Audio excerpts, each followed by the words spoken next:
হবে। So are you ready? চলো তাহলে এবার শুরু করা যাক। তো এটা হচ্ছে আজকের প্রথম প্রশ্ন। এখন তোমরা গেস করো এখানে জেলাটির নাম কি হতে পারে।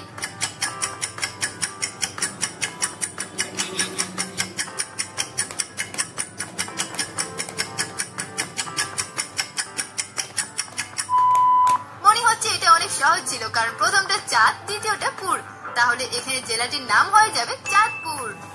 এবার দ্বিতীয় প্রশ্নটি দেখো এবং বলো এখানে জেলার নাম কি হবে।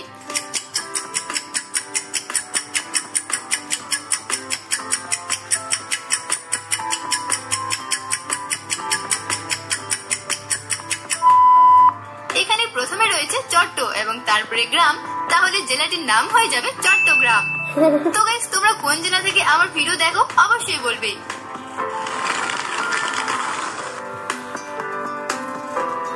এবার 3 নম্বর জেলার নাম গেস করো কি হবে।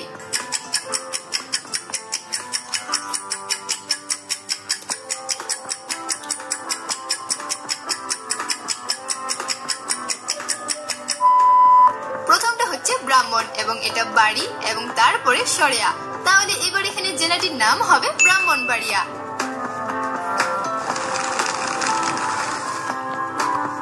এবার নেক্সট বলো তো এখানে জেলাটির নাম কি হবে।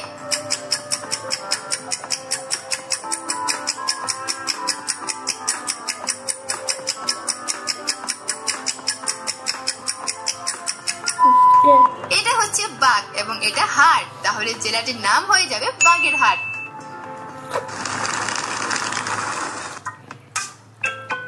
এটা 5 নম্বর জেলার নাম, তো বলো এখানে উত্তর কি হতে পারে।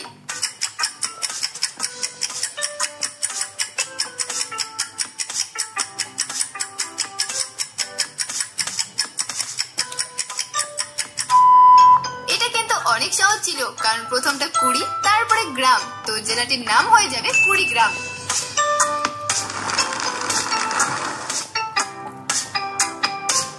এবার গেস করো এখানে জেলাটির নাম কি হবে।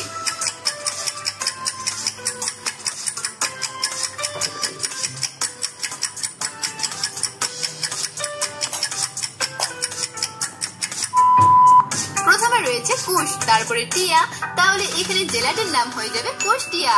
তোমাদের মধ্যে কি এমন কেউ আছো যারা কুষ্টিয়া জেলায় থাকো? তাহলে কমেন্ট করে জানিয়ে দাও এবং ভিডিওটা ভালো লাগলে একটা লাইক করো আর শেয়ার করো তোমাদের বন্ধুদের সাথে।